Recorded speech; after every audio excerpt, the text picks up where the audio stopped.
Remarks of the President at a dinner held in the honor of Senator Carl Hayden, November 17, 1961.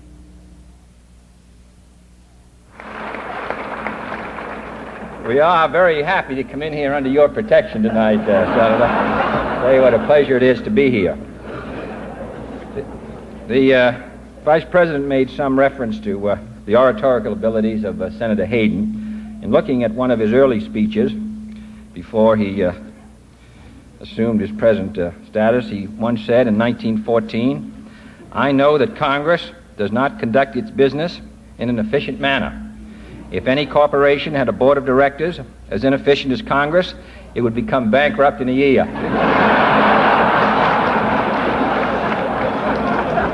Senator,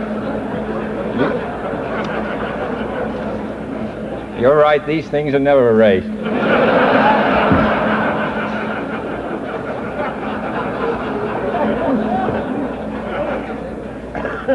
My first contact with the Senator was after I'd been in the Senate about 2 months in 1953, and I got up to take part in a debate as a new member, and after speaking for a few minutes, sat down next to Senator Hayden and said, "Senator, what is the difference between the Senate as you knew it and now?" And the Senator said, "New members did not speak in those days." So I went back to my seat. I am very proud to be here. I think it is a remarkable fact that two leading positions in the United States, positions of the greatest responsibility, were held by Speaker Rayburn as the presiding officer of the Senate and by the President pro tem of the Senate from the neighboring state of Arizona. When a congressional district or a state sends men back year after year, they may serve themselves, but they may not realize that the seniority system of the House and the Senate gives those members a profound influence over the policies of our country at home and abroad. Congressmen or senators who may serve a district with particular vigor, who may arrange to have its interests particularly well protected, and may be rewarded, may someday become the great voice on a committee which decides great issues of national security, the size of our force levels, what our actions will be in space, what our actions will be abroad.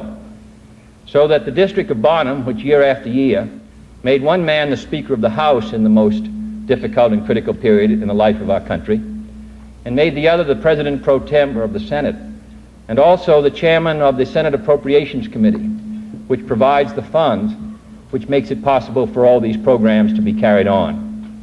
So while I commend the Speaker of the House and Senator Hayden, I also commend the good judgment of the people of Texas and the people of Arizona in recognizing character and patriotism and courage when they found it and rewarding it.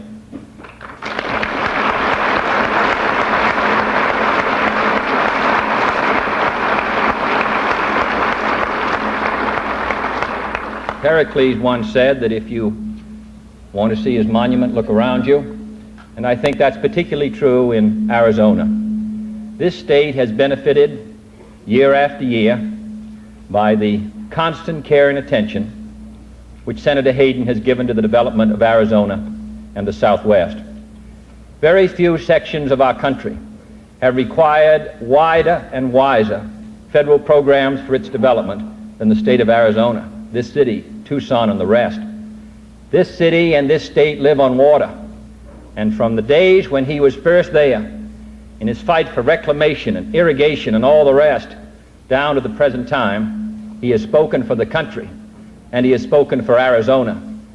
And I am confident that this state, which has seen the extraordinary growth which the governor described, from 200,000 who were here when he went to the Congress, to the 1,300,000 people who are here today, and the 2,300,000 people who will be here, I'm sure, by the turn of the century.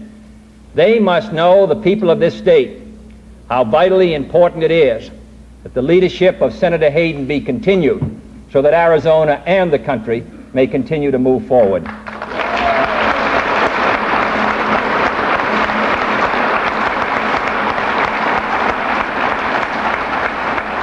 every federal program which has contributed to the development of the West, irrigation, power, reclamation, bears his mark.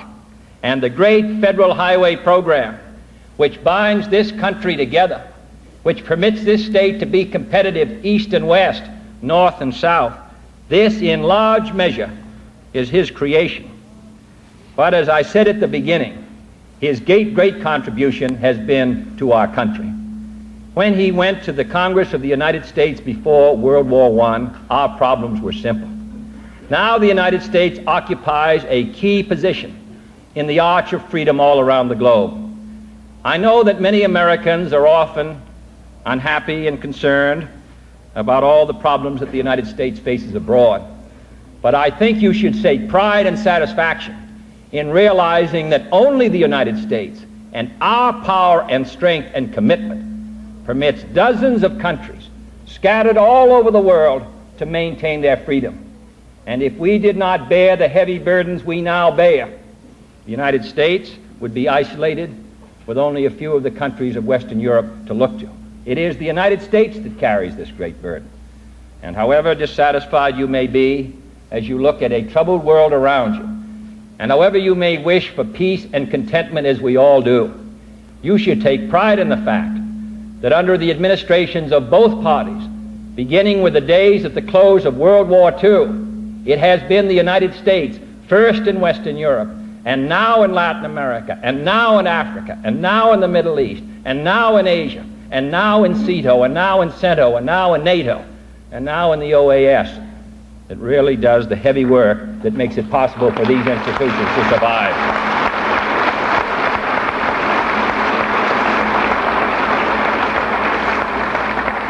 Other countries look to their own interests.